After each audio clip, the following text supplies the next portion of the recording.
ఆదికాండము 18వ అధ్యాయం మొదటి నుంచి చదువుకుందాం.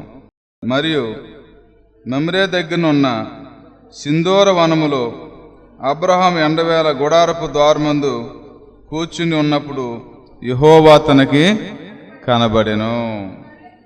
కనులెత్తి చూసినప్పుడు ముగ్గురు మనుషులు అతని ఎదుట నిలబడి ఉండిరి. అతడు వారిని చూసి పరిగెత్తి నేల మట్టుకు వంగి, ప్రభువా, నీ కటాక్షము నా మీద నీ దాసుని దాటిపోనివద్దు. నేల మట్టికి వంగి. అబ్రహాం గారు దేవుని చూసినప్పుడట ఎంతవరకు వంగాడంట? ఆయన నేల మట్టికి వంగి. మనం ఈ ఉపవాస ప్రార్థనలో మనం చెప్పుకుంటున్నాం దేవుని వాక్యం. ఏ అంశం మీద చెప్పుకుంటున్నాం అంటే తగ్గించుకొనుట. తన్ను తాను తగ్గించుకున్నవాడు హెచ్చించబడిను, హెచ్చించుకున్నవాడు తగ్గించబడిన అన్న అంశం మీద మనం నేర్చుకుంటున్నాం దేవుని సన్నిధిలో. ఇంటే ప్రయోజనం లేదండి. ఏం చేయాలి? మనం వాక్యాన్ని నేర్చుకోవాలి. ఈ తగ్గించుకుంటాం అనేది అన్ని రంగాల్లో, అన్ని పరిస్థితుల్లో చాలా ఇలువను తీసుకొస్తుంది. తగ్గించుకున్న వారు చాలా ఇలువుగా ఉంటారు. వారు ఏంటంటే గౌరవించబడతారు. తగ్గించుకుంటాం అందరూ ఇష్టపడతారు. తగ్గించుకున్న వాళ్ళు ఎవరికి అభ్యంతరం ఉండరు. చూడండి, మనం భక్తి నేర్చుకోవాలంటే మొట్టమొదటి తగ్గింపు అనే అంశం మీద రావాలి. చూడండి, దేవుని సన్నిధికి వచ్చి తగ్గించుకోవాలి. చూడండి, ఇంటికాడ భర్త ఏదైనా గట్టిగా మాట్లాడితే తగ్గించుకోవాలి. అన్ని సందర్భాల్లో స్కూల్లో టీచర్ కానీ, మాస్టర్ కానీ, లేదా కాలేజీ లెక్చరర్ కానీ, ఇలాంటి వారు ఏదైనా మనల్ని మాట్లాడుతున్నప్పుడు తగ్గించుకున్నప్పుడు ఆ వినయం వారిని గొప్పవారుగా చేస్తుంది అన్నమాట. బైబిల్ చాలా విషయాలు చెప్తోంది తగ్గించుకున్నాయి. నేను చెప్పాను కదా, హిజ్కియా రాజు తగ్గించుకున్నప్పుడు 15 సంవత్సరాల ఆయుష్ వచ్చింది ఆయన. నువ్వు మరణం అయిపోతున్న వార్త అందిన తర్వాత కూడా తగ్గించుకున్నాడు ఆయన, హృదయ గర్వాన్ని ఇడిచిపెట్టి. సరండి, హిజ్కియా ప్రార్థన చేస్తే ఒక దేవదూత వచ్చి 185,000 మందిని చంపింది. అలాంటి ప్రార్థన పరుడు ఆయన. యెహోషువపాతు తగ్గించుకున్నప్పుడు ఆ శత్రువులు వారే పొడుచుకుని చనిపోయి 3 రోజులు పట్టిందంట ఆ కొల్ల సొమ్ము ఒలుసుకోవటానికి. సరండి, కాబట్టి తగ్గించుకుని ప్రార్థన చేస్తే, రెహబాం తగ్గించుకుని ప్రార్థన చేసినప్పుడు, మరి ఆ సుంకరి తగ్గించుకుని ప్రార్థించినప్పుడు వాళ్ళ ఇంటికి నీతిని తీసుకెళ్ళాడు. రాత్రి చెప్పే కానాను స్త్రీ తగ్గించుకుంది. చూడండి, నిజమే ప్రభువా, నేను కూడా కుక్క పిల్ల లాంటి వ్యక్తిని. ఏదన్నా ఒక మొక్క పడితే, ఒక మాట సెలవిస్తే, ఎంత తగ్గించుకుందండి ఆవిడ. చూడండి, కాబట్టి అసలు తగ్గించుకుంటే దేవుడు కాపాడతాడు. తగ్గించుకుంటేనే మన భక్తి అనేది మన సాధ్యం అవుద్ది. తగ్గించుకోకపోతే మన భక్తి అనేది సాధ్యము కాదు. ఒకసారి భూషణమయ్య గారు నూజివీడులో ఒక రోడ్డు మీద అటు వెళ్తుంటే, భూషణమయ్య గారు నాగే గారని భార్య ప్రార్థనకు వస్తుందని ఆయనకి ఇష్టం ఉండేది కాదు. సరే, మొత్తానికి కాండ్రు చుమ్మూసారట మొహం మీద. అలా వచ్చారంట. ఉమ్మూసేటప్పటికి పిల్లరా, దేవుని సేవకుడు ఆయన, బాగా బ్రతికిన ఆయనే, మాస్టర్ ఆయన. చూడండి, సరే మొత్తానికి ఆ రోడ్డు మీద మనుషులు కూడా చూస్తూ ఉన్నారు. అయినా సరే ఆ ఉమ్ముని అలాగూ తుడుచుకుని పక్కకి వెళ్ళి కడుక్కుని, నాగే గారు బాగున్నారా అని నవ్వుకుంటూ వెళ్ళిపోయారంట ఆయన. చూడండి, ఆయన అలా తగ్గించుకున్నప్పుడు చూడండి అక్కడ ఆత్మలు రక్షించబడి, నన్ను ఉమ్మోస్తావని ఆయన పోట్లాడితే, లేదా మనసుపాటు చేసుకుంటే, లేకపోతే దేవుని ఆశీర్వాదం ఆయనకు వచ్చేది కాదు. ఈ దినాన్న అంతమంది సేవకులు చూడండి, అంత పరిచర్య జరుగుతుందంటే భక్తులు ఏం చేశారమ్మా? దేవుని సన్నిధిలో తగ్గించుకున్నారంతే. అంటే భత్ సింగ్ గారు చాలా ఆస్తి ఉందంట, వారికి ఇంజనీర్. ఆయన లండన్ పట్టణంలో చదువుకుని వచ్చినారు ఆయన, భత్ సింగ్ అనే దేవుని సేవకుడు. ఇంట్లో వెళ్ళిపోమంటే ఆ బైబిలే ఇదే నా ఆస్తి అనుకుంటా. చూడండి, ఆ బైబిల్ని అద్దుకుని, ఆ భార్య కూడా రాలేదు, చిన్నప్పుడు వివాహం అయింది ఆయనకి. భార్య కూడా రాకపోతే ఆ బైబిల్ పట్టుకుని, ఇదిగో ఈ ఆస్తి నాకు చాలని. చూడండి, ఆయన అలాగొచ్చి ఎన్ని విషయాల్లో తగ్గించుకునేవారు అనంట. ఆయన నీ అవసరతల కోసం ఎక్కడికి వెళ్ళొద్దు అని ప్రభు చెప్పారట, నన్నే అడగాలన్నాడట. ఎంత ఆకలేసినా సరే, నిజంగా ఆయన పుస్తకం చదివితే భలే ఉంటుందండి. ఎంత విశ్వాసం ఆయన అంటే. నాకు భత్ సింగ్ గారు అంటే ఎంత ఇష్టమో. చూడండి, తర్వాత సాధు సుందర్ సింగ్ గారు. ఆ సుందర్ సింగ్ గారు కూడా కోట్లాది ఆస్తిపరుడు. ఆయన దేవుణ్ణి నమ్ముకున్నప్పుడు చూడండి అలాగూ ఒక అనాదిగా వచ్చేస్తాడండి. ఏమండి, అంత ఆస్తిపరుడు సిక్కుల కుటుంబంలో జన్మించి నడుస్తా సువార్త ప్రకటించుకుంటా, ఒక్కోసారి చెప్పులు కూడా లేకపోయినా సరే అంత తగ్గించుకోబట్టి వారు నిరంతరము ప్రకాశించి నక్షత్రాల్లాగా ఉన్నారు. పరలోకం నుంచి వారు చనిపోయి బ్రతుకుతున్నారు. చూడండి, వారి సాక్ష్యాలు సజీవంగా ఉన్నాయి. ఎందుకని వారంతా ఒకసారి సుందర్ సింగ్ గారు అటు వెళ్తుంటే ఆ వరి కోతకు వస్తున్నారట. వరి కోతకు వస్తుంటే, అయ్యా మీరు ఇంత కష్టపడుతున్నారు, మీరు తాగుమాకండి బాబు, మీరు ప్రార్థన చేసుకోండి అయ్యా, మీకు నెమ్మది ఉంటుంది, మీ కుటుంబాలు దీవించబడతాయి, యేసు రక్షకుడు ఉన్నాడు, నేను ప్రభువుని నమ్ముకున్నానని చెప్తే పోవయ్యా అన్నారట. సరే కాదు నాయన, అలా కాదు. చూడండి, ఆ పొలంలోకి వెళ్ళి బురదలోకి వెళ్ళి చెప్తున్నాడంట ఆయన వాక్యం. చూడండి ఎంత భారం ఆయనకి. ఒక ఆయన వెళ్ళిపో అని ఓకు గద్దిస్తున్నాడు అంట సుందర్ సింగ్ గారిని. కాదు నాయన, నువ్వు తాగమాకు. నేను తాగుతా, నీకెందుకు పోరా. కాదు నాయన, ఆ కత్తాలు ఇసిరేసాడంటే అండి. కోసే కత్తాలు ఇసిరేస్తే ఆయనకి అక్కడ తగిలింది, గాయం అయిందంటండి. కాలుకు అనుకుంటా గాయం అవుతే ఆ చెట్టుగాడే కూర్చుని సుందర్ సింగ్ గారు ఆయనే కట్టుకుంటా బాధపడతా ఉంటే ఆ కత్తి ఇసిరేసిన ఆయన కడుపు నొప్పి వచ్చిందంటండి. దుల్లాడుతున్నాడు పొలంలో పడి, అంత కడుపు నొప్పి వస్తే ఆ సుందర్ సింగ్ గారు మళ్ళీ ప్రార్థన చేసి ఆ దేవుని బ్రతిమాలితే స్వస్థత వచ్చిందంట. నీకు ఇలాగే జరగాలనుకోలేదు ఆయన. మళ్ళీ ఏడుతా ప్రార్థన చేశారంట ఆయన కోసం. అది కాదా క్షమించమంటే, అది కాదా తగ్గింపు అంటే. ఆ భక్తులు తగ్గించుకున్నారు కాబట్టి అనేక తరాలు వారికి ఎలా మిగిలిపోయారమ్మా, వారు ఆశీర్వాదకరంగా మిగిలి. కొంతమంది చనిపోతే సంవత్సరం కూడా కాదు, నెలకే మర్చిపోతారు, ఇక గుర్తు ఉండదే కాళ్ళకి. చూడండి, ఆయన ఎవరు జ్ఞాపకం చేసుకోరు. ఎప్పుడన్నా వాళ్ళ పిల్లలు వాళ్ళ మనవాళ్ళు ఎప్పుడన్నా గుర్తు వస్తే గుర్తు చేసుకుంటారేమో కానీ ఈ భక్తులు దేవుని కోసం చూడండి ఆస్తులు ఇసిపెట్టేసి, గ్రామాలు ఇసిపెట్టి, తల్లిదండ్రులు ఇసిపెట్టి, సరైన ఇల్లు లేక, సరైన భోజనం లేక, సరైన వస్త్రం లేక తగ్గించుకుని దేవుని సన్నిధిలో వారు మనసాక్షి కాపాడుకుని సువార్త ప్రకటించిన వారు పాదాలు సియోను పర్వతం మీద సుందరములు అంటండి. సువార్త ప్రకటించే వారి పాదాలు పరలోకంలో ఎంత ఇలువైనయో అనంట. ఆ పాదాలు ఎన్ని కష్టాలు ఉంటాయో ఆ పాదాల్లో. చూడండి, ఎంత ప్రార్థన ఉంటుందో, ఎంత నీతి ఉంటుందో చూడండి. కాబట్టి పిల్లరా, తగ్గింపు అనేది చాలా మనకు అవసరం. పరలోకానికి వెళ్తానికి తగ్గింపు అవసరం. ఉపవాసుని ప్రార్థన చేస్తుందంట ఓ తల్లి. ఆవిడ బాధ చూడలేక ఈ సేవకుడు ప్రార్థన చేశారు, ప్రభా మేము చూడలేకపోతున్నాను, ఆవిడ చాలా బాధపడుతుందయ్యా అంటే ప్రభు అన్నారంట ఆయనతో, ఆవిడ తగ్గించుకుంటే కార్యం చేద్దామని చూస్తున్నానయ్యా అన్నారట. ఏమి లేదు, ఆ పక్కనే ఆ తోడుకోళ్ళ ఇల్లు ఉన్నాయి కానీ వెళ్ళి సమాధాన పడదు. చూడండి, కొంచెం తగ్గించుకుంటే నేను ఆవిడ కార్యం చేద్దామని చూస్తున్నానయ్యా అన్నాడంట దేవుడు ఆయనతో, సేవకుడితో. ఏమ్మా నువ్వు తగ్గించుకోవట్లేదంటగా, ప్రభు నాతో మాట్లాడారంటే ఆయన మీద పోట్లాడిందంట ఆవిడ. కార్యం జరగాలి, తగ్గించుకోరు. సరండి అని ఒక మాట పడరు, ఒక మాట అన్నారు అనుకోండి, ప్రభు సన్నిధిలో తగ్గించుకుందాంలే, ఏమైందిలే, దేవుడు ఉన్నాడు కదా, ఆయన తెలుసు కదా, ఈరోజు అర్థం చేసుకోకపోతే సంవత్సరానికైనా నన్ను అర్థం చేసుకుంటారు కదా అని వెళ్ళిపోవాలండి. ఈ రోజు నేను అర్థం చేసుకోలేదు, సంవత్సరానికైనా 6 నెలలకైనా నేను అర్థం చేసుకుంటారు. చూడండి, మనం ఎప్పుడు కూడా మనుషులు కాదు, అలా అన్నారు ఇలా చూశారు అది కాదు. దేవుని దృష్టిలో ప్రభా నీకు నేను ఖచ్చితంగా ఉండే చాలు ప్రభా అని వెళ్ళిపోతే ఒక దినాన్ని వాళ్ళతోనే దేవుడు మాట్లాడతాడు. సరేండి, అవును, తగ్గింపు ఉంటే పోట్లాట్లు ఉండవు. తగ్గింపు ఉంటే కుటుంబాల్లో పరలోకం ఉంటుందండి. ఎలాగుంటుందమ్మా? కుటుంబంలో పరలోకం ఉంటుంది, అంతే. ఒకరికన్నా ఒకరు హెచ్చించుకునే వాళ్ళు ఎవరు ఉండకూడదు. నేను నీ పైనే అంటానికి లేదు ఎవరు. సరేండి, భర్త అంటున్నాడంట, బైబిల్ ఏముంది, పురుషుడు శిరసానుందా, నువ్వు మాట వినాలా. శిరస అంటే ఏంటి? అటు పైన ఉండదు కదా. ఏంటంటే స్త్రీకి ఇంటి పురుషుడు ఇంటి శిరస్సు కదా, వాడి శిరస్సు లేకపోతే మొండానికి విలువ ఉంటుందా, నోర్మే అనేవాడంట. ఆడు వాక్యం వచ్చిందంట, నువ్వు శిరస్సు గాని యోగ్యురాలు పెడిమి కిరీటం అని ఉందగా, ఆ శిరస్సు పైనేగా కిరీటం, నీ పైనే నేను అంటుందంట ఆవిడ. ఆయన శిరస అంటే ఆవిడేమంటుంది? కిరీటం అంటుందంట. దేవుని సన్నిధిలో మనం ఎంత తగ్గించుకుంటే మనకు అంత ఆశీర్వాదం. చూడండి, ఆ మాట అంటే నాకు ఇష్టం. తగ్గించుకుంటాం అంటే ఇష్టం.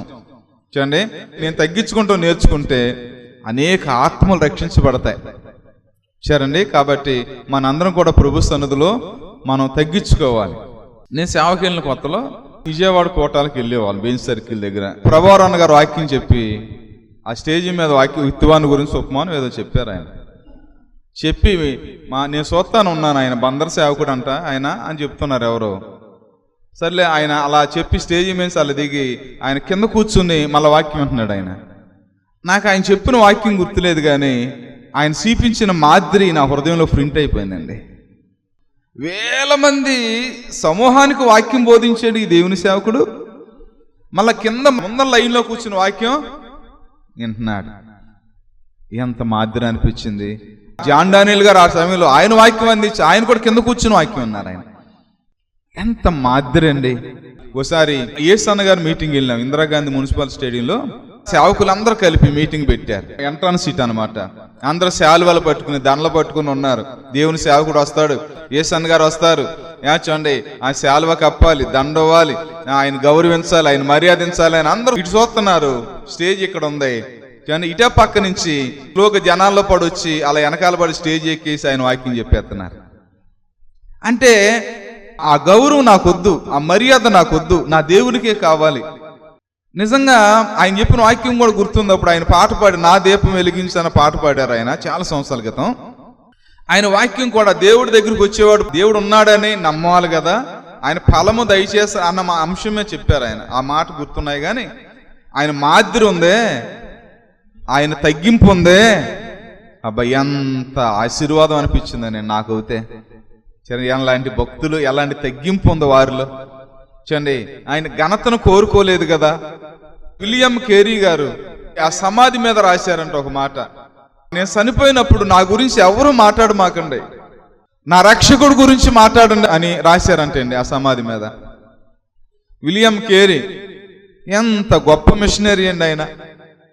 ఆయన చెప్తున్న మాట ఏంటంటే, నా గురించి ఎవరు మాట్లాడమాకండి, నన్ను రక్షించాడే, ఇంగ్లాండ్ దేశంలో చెప్పుల షాపులో ఉన్నప్పుడు నన్ను రక్షించాడే, నాకు పేదవాడుగా ఉన్నప్పుడు చూడండి వాడలో నేను వస్తున్నప్పుడు చూడండి నా టికెట్ ఇచ్చాడే, నా గురించి ఎవరు ఆయన గురించి మాట్లాడతానికి ఎన్ని ఉన్నాయండి. విలియం కేరీ గారి గురించి మాట్లాడటానికి ఎన్ని సందర్భాలు ఉన్నాయి, ఎంత ఘనంగా మాట్లాడవచ్చు ఆయనకి.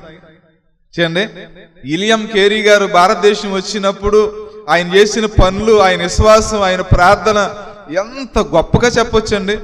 ఆయన అన్న మాట ఏంటంటే, నా గురించి ఎవరు మాట్లాడమాకండి, నా రక్షకుడు గురించి. నిజంగా ఎలాంటి తగ్గింపండి, భక్తు అంత గ్రహింపు ఉండబట్టే దేవుడు అలా వాడుకున్నాడు. ఈ 18వ అధ్యాయంలో దేవుడు వస్తా ఉన్నారు ముగ్గురు. చూడండి, ఆ ఇద్దరు చూడండి దేవుడు మయాన్ని ఉన్నారు, ఆ తండ్రి కుమార పరిశుద్ధాత్మ దేవుడు అంటారు. తల్లి అబ్రహాం గారు యెహోవాను చూశారట. యెహోవాను చూడగానే ఆయన పరిగెత్తుకుని వెళ్ళిపోయి నేల మట్టికి వంగారంటండి. అప్పుడు ఎన్ని సంవత్సరాలు తెలుసు ఆయనకి? 100 సంవత్సరాలు. ఎన్ని సంవత్సరాలమ్మా? 100 సంవత్సరాలు ఆయనకి. 100 సంవత్సరాల వృద్ధుడు దేవుడు కాపాడగానే అసలు దేవుడు ఆయన దగ్గరకు వస్తాం ఏంటండి? నేల మట్టికి సాగిలి పడిపోయాడు అంటండి. లేపారు ఆయన్ని. లేపితే మరి ఆయన బ్రతిమాలుతున్నాడు, అయ్యా అయ్యా మీరు వెళ్ళమాకండి అయ్యా, దాటి వెళ్ళిపోవద్దు అయ్యా, అయ్యా మీరు కాసేపు ఉండండి అయ్యా, భోంచేసి వెళ్ళండి అయ్యా, నీళ్ళు తీసుకొస్తానయ్యా, కాలు కడుక్కోండి అయ్యా. సరే అబ్రహం తొందరగా చేయి అన్నారట. చల్లాడు పరిగెత్తుకెళ్ళి శారం దగ్గరికి వెళ్ళి, ఇదిగో మా మెత్తన పిండి చక్కగా రొట్టెలు చేయి అని చెప్పి ఒక ఆయన దగ్గరికి వెళ్ళి, అయ్యా చక్కగా ఏంటంటే మోసాన్ని సిద్ధపరచు అని చెప్పి, ఏమండి ఆ పాలు తీసుకుని మళ్ళీ పరిగెత్తుకొచ్చి మళ్ళీ ఇక్కడ నుంచుని ఆ చెట్టు కింద కూర్చున్నారు. వాళ్ళు ఎంత సమయం కూర్చున్నారో చూడండి. నేను అనుకుంటాను ఏదైనా తోట గుర్తొచ్చిందేమో దేవునికి. ఆదాము దగ్గర చాలాసేపు గడిపేవాళ్ళు కదా. సరే మొత్తానికి చూడండి మళ్ళా మరి ఇటు పరిగెడుతున్నాడు, అమ్మాయి అయిందా అయిందా అయిందా తొందరగానే అటు పరిగా, అబ్బాయి అయిందా, మళ్ళీ ఆయన దగ్గరికి వచ్చి నిలబడుతున్నాడు. అబ్బాయి ఎంత నా ప్రభు నన్ను ఎదుక్కుంటూ వచ్చాడు. చూడండి నా ప్రభు నా దగ్గరికి వచ్చారని. ఆ దినాల్లో భోజనం తయారు చేయటం ఊరికి అయిపోద్దండి. గ్యాస్ స్టవ్లు ఉన్నాయా? అన్ని సంవత్సరాల కింద కదా. ఆ పుల్లలు పెట్టి ఆ పొయ్య చూడండి, చాలా టైం దరిదాపు 4 గంటలన్న పడద్దాం అనుకుంటాను నేను. సరే భోజనం పెట్టాడు. ఏమండి ఆ భోజనం పెట్టి ఇసురుతా ఉన్నాడు, మాట్లాడుతూ ఉన్నారు. అబ్బాయి ఆయన మీదటికి సమయాన్ని వస్తాం చూడండి, మరి శారా ఆయన ఒడిలో ఒక బిడ్డ ఉంటాడు. దానికోసం వచ్చారండి. దానికోసం ఇంకో పని మీద వచ్చారు. చూడండి బిడ్డ ఉంటాడని ఎలాంటి ఆశీర్వాదం ఇచ్చాడండి. నేను అనుకుంటాను చూడండి, ఆ పరలోకం నుండి ఒక మాట చెప్పలేడా దేవుడు? ఒక దర్శనం రావచ్చు కదా, లేకపోతే ఒక దేవదూతను పంపించవచ్చు కదా, లేకపోతే ఎవరినన్నా పంపించవచ్చు కదా. ముగ్గురు ఎందుకు వచ్చారంటే ఆయనతో కాసేపు గడపటానికి వచ్చారనుకుంటండి. ఎంత తగ్గింపో చూడండి, ఎంత తగ్గింపో ఆయనకి అసలు. చూడండి సాగిలు పడిపోయారు. ఎలాగంటమ్మా సాగిలు పడిపోయారంట. 33వ అధ్యాయం ఆదికాండంలో యాకోబు 7 సార్లు సాగిలు పడ్డాడు అలా అన్న ఎదుట. ఎన్నిసార్లు? 7 సార్లు సాగిలు పడ్డాడంట యాకోబు వాళ్ళ అన్న ఎదుట. కోపం పోవాలని, వాళ్ళ అన్నయ్యకి జాలి రావాలని. సరండి అవును. కాబట్టి తర్వాత కొరినేలు ఇంటికి పేతురు గారు వచ్చినప్పుడు పాదాల మీద పడిపోయాడు అంటండి. కొరినేలు లేపయ్యా, నేను కూడా నరుణ్ణే, అలా చేయకూడదు లేగు అన్నాడంట. పేతురు గారు లేపాడట. ఏమండి పరలోకంలో పద్మాసి దీవులోంచి యాహాను భక్తుడు పరలోకం వెళ్ళిపోయినప్పుడు దేవుడు ఆయన కాపాడినప్పుడు చూడండి పాదాల మీద అలా పడిపోయి సచ్చిన వాళ్ళగా అయిపోయాడు అంటండి. కుడిసే పట్టుకుని దేవుడు లేపి భయపడొద్దు అన్నాడట. సాయిగలు పడతాం మనకు తెలుసు. ఏమండి అవును. 24 పెద్దల గురించి ప్రకటన గ్రంథం ఏముంటుందంటే ఆ కిరీటాలు తీసి ఆయన పాదాల దగ్గర పాడి సాయిగలు పడి, మాకెంత కిరీటాలు ఎందుకయ్యా, మీ దగ్గర ఉండటమే గొప్ప భాగ్యం అని ఎంత పశ్చాత్తాపడుతున్నారు 24 మంది పెద్దలు. ఎప్పుడు దేవుని సముఖంలో ఉండే పెద్దలు కిరీటాలు పాడేసి సాగిలు పడుతూ ఉన్నారండి దేవునికి. సరేండి చాలా సందర్భాల్లో సాగిలు పడుతుంది. నేను ఎస్తేరు ప్రార్థన చూశాను నేను సీడీలో. 3 దినాలు ఆవిడ రాణి అయ్యుండి సాగిలు పడి ప్రార్థన చేసింది ఆవిడ. సరేండి అబ్రహం గారు నేల మట్టికి అలాగూ సాగిలు పడిపోయాడండి దేవునికి. ఒక ఆవిడ మారు మనసు పొందింది. బహు పాపంలో శాపంలో ఉన్నవాడు వచ్చి మారు మనసు పొందింది. సరేండి చాలా జాగ్రత్తలు చెప్పాము మేము. కానీ ఆవిడ మళ్ళా లోకంలోకి వెళ్ళిపోయింది. తర్వాత నాకు తెలిసిన విషయం ఏంటంటే ఆవిడ మంచం నుంచి లేచి మంచం మీద కూర్చుని ప్రార్థన చేసేదట. కనీసం మంచం నుంచి దిక్కోకుండా. ఎంత బద్ధకస్తురాలో, ఎంత గర్వం. ప్రార్థన అంటే ఏంటండి? నేను మొట్టమొదటిగా పెందూరు వెళ్ళినప్పుడు ప్రభుదాస్ గారిని చూసినప్పుడు నేను ఆయన దగ్గర మారు మనసు పొందాను. మొట్టమొదటిగా ఆయన చూసినప్పుడు మందిరంలో సాగిల పడి ప్రార్థన చేస్తున్నాడు ఆయన. ఎంత బాగుందో ఆ దృశ్యం నేను చూసినప్పుడు. సరే దేవుని సన్నిధి అంటే ఏం చేయాలి? కాబట్టి పిల్లరా నేల మట్టికి వంగిపోయాడంటే, నేల మట్టికి వంగిపోయి చూడండి ఎలాగ దేవుడితో మాట్లాడుతున్నాడు.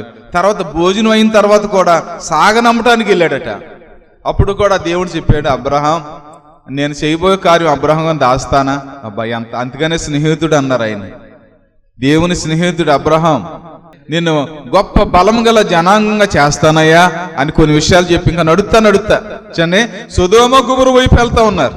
దేవుడు చెప్తా ఉన్నాడు, అయ్యా అక్కడ మొర్ర వచ్చింది, నేను చూస్తానికి వచ్చానయ్యా అన్నాడు. ఆ దేవుడు పక్కకి వెళ్ళిపోయి అబ్రహం గారు అంటున్నాడు, అయ్యా అయ్యా అయ్యా అయ్యా ఆ పట్టణం అంతా తగలబడిపోద్దా అయ్యా, ఒక్క 50 మంది నీతిమంతులు ఉంటే ఆ పట్టణాన్ని రక్షిస్తారా బాబు అంటే, 50 మంది ఉంటే రక్షిస్తానయ్యా అని. అయ్యా 5 తక్కువ అయితే రక్షిస్తానయ్యా అన్నాడు దేవుడు. అయ్యా ఒకవేళ అక్కడ 40 మంది ఉంటే రక్షిస్తానని అన్నాడు. అయ్యా దుమ్ముని ధూళిని నేను తెగిస్తున్నాను మాట్లాడటానికి 30 మంది ఉంటే రక్షిస్తారా? 30 మంది ఉన్నా కూడా ఎంతమంది ఉంటానమ్మా? ఆయన అన్న మాట తెలుసా? దుమ్ముని, అదేండి ఎంత తగ్గింపు ఉందండి ఆయనకి. నేను దుమ్ముని చరండి. కాబట్టి పిల్లరా ఎంత తగ్గించుకున్నాడో చూడండి. అయ్యా 20 మంది ఉంటే రక్షిస్తారా? అయ్యా 10 మంది ఉంటే రక్షిస్తారా? ఎంత బ్రతిమాలుతున్నాడండి చూడండి. అవును, కానీ దేవునికి తెలుసు 10 మంది కూడా లేరని. లోతుకి 2 కుమారులు కూడా ఉన్నారు, అక్కడ రాయబడి ఉంది. కుమారులు కుమార్తెలు అల్లుళ్ళు కూడా ఉన్నారు. సుమారు వీళ్ళు 10 మంది అవుతారు అనుకున్నారు అబ్రహం గారు. 10 మంది కూడా లేరండి చూడండి, ఆ సొదొమ గొమొర్రా పట్టణం ఎలాంటి పట్టణం అంటే ఎంత ఘోరమైన పాపం ఉంటుందో అక్కడ. చూడండి, పురుషులు, స్త్రీలు చూడండి, చిన్న లేదు, పెద్ద లేదు, వరుస లేదు, వాయువు లేదు. ఏంటంటే పశువులు ఎలాగుంటాయో, మృగాలు ఎలాగుంటాయో అలాంటి ప్రజలండి వాళ్ళు.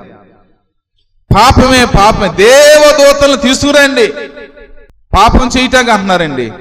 చూడండి, కళ్ళు ఎలాగ వెళ్ళిపోయినా చూడండి అక్కడ. చూడండి, వ్యభిచారంతో ఎంత నింపబడిపోయిందో శరీరాలు చూడండి అక్కడ. సహించలేకపోయాడు దేవుడు. కానీ అబ్రహాం గారి విజ్ఞాపన బట్టి ఆ నలుగురు మాత్రం లోతు భార్య, 2 కుమారులు మాత్రం పక్క పెట్టాడు అంతే.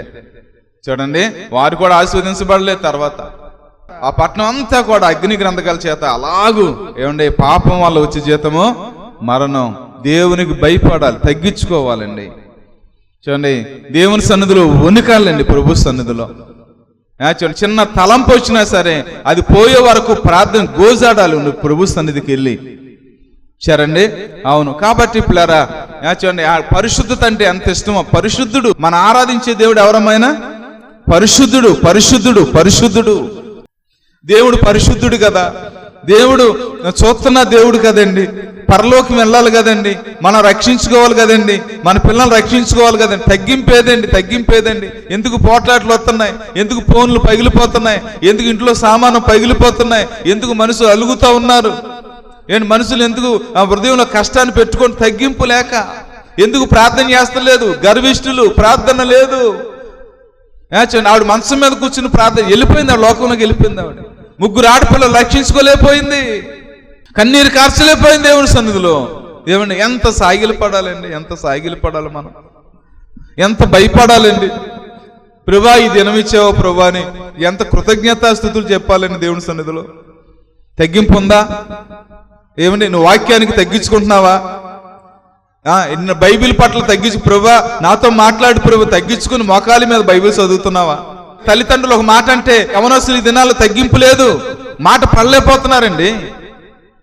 ఒక 10th క్లాస్ చదువుకున్న కుర్రాడు అంట ఒక ఆయన, స్కూల్లో బాగా చదువున వాళ్ళు ఏ సెక్షన్ లో, మరి మాదే చదివిన వాళ్ళు ఆయన బి సెక్షన్ ఇలా చేస్తారేదో చెప్పాడంట. ఆయన చెప్పేటప్పటికి, ఏరా నువ్వు బాగా చదువుకోవాలి, నువ్వు వెనకబడిపోయేదో 2 మాటలు అందా, లేదో ఒక దెబ్బ కొట్టిందో ఇంట్లోంచి వెళ్ళిపోయాడంట ఆయన.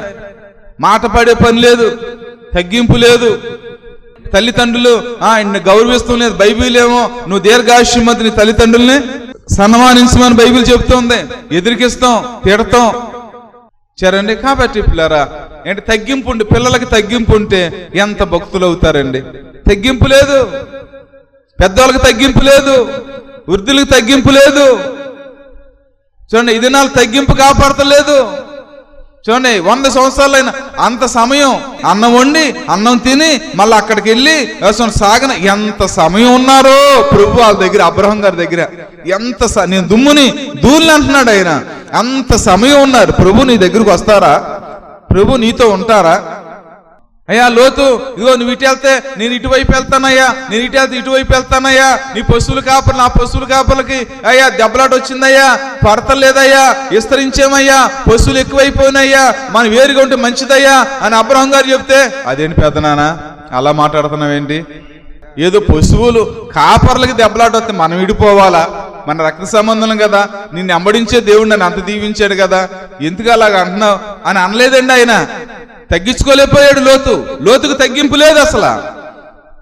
చూడండి, అసలు లోతుకి మర్యాద లేదండి. ఆ తర్వాత కూడా రాజులు వచ్చి ఆ పట్టణాన్ని చూడండి అలా గలిబిలి చేసినప్పుడు అబ్రహాం గారు వెళ్ళి రక్షించి ఆస్తినిచ్చి భార్యలనిచ్చి లోతుకు అప్పచెప్తే, అదేంటి పెద్ద నన్ను వెళ్ళిపోతావు, ఈ ప్రాంతాల్లో నేను ఎలాగున్నాను, నేను కొన్ని వెనకాల వచ్చేస్తాను, నన్ను క్షమించమని వెనకాల పడి వెళ్ళాడా లోతు? ఎంత గర్విష్ఠుడండి. తగ్గింపు లేదు వారికి. లోతు దేవుని మాట లేదు. పిల్లరా, తప్పని కుమారుడికి బుద్ధి వచ్చినప్పుడు, తండ్రి జ్ఞాపకం వచ్చినప్పుడు, పక్కన ఆకలి, ఓ పక్కన పొట్టు తినలేడు. ఆ పందులు చూడండి, ఆ పంది కాళ్ళు మురుగుతూ ఉంటాయి, చాలా మలినాలతో ఉంటాయి. చూడండి, మానసం అయిపోయింది, తినలేకపోతున్నాడు, బట్టలు బాగోలేదు, వాసన అయిపోయింది, చెడిపోయాడు, దరిద్రుడైపోయాడు, లేనివాడైపోయాడు, అందరూ విడిచిపెట్టేశారు. ఎటు తోసిన పరిస్థితులు అయిపోయినప్పుడు, ఆ గ్రహింపు వచ్చినప్పుడు, బుద్ధి వచ్చినప్పుడు ఆయనకు వచ్చిన మనసు ఏంటంటే, నా తండ్రి దగ్గరికి వెళ్తాను, ఎంతో మంది వారికి ఆహారం దొరుకుతుంది, అక్కడ కూలి పని చేసుకున్న వారికే సమృద్ధి అని ఆహారం దొరుకుతుంది అక్కడ అని ఆయనకు వచ్చిన మనసు ఉండి, ఆయనకి ఎంత పందుల దగ్గరికి వెళ్ళిన తర్వాత వచ్చింది ఆయనకి తగ్గింపు. చూడండి, అయ్యా నా తండ్రి, నేను నీ కుమారుడు అనిపించుకోవటానికి యోగ్యుని కాదు, ఎల్లమడతాలో దూరేద్దాంలే, ఎల్లమడతాలో వెళ్ళిపోదాంలే, ఆయన ప్రేమిస్తాడులే అని చూడండి అలాగెళ్ళలేదండి ఆయన.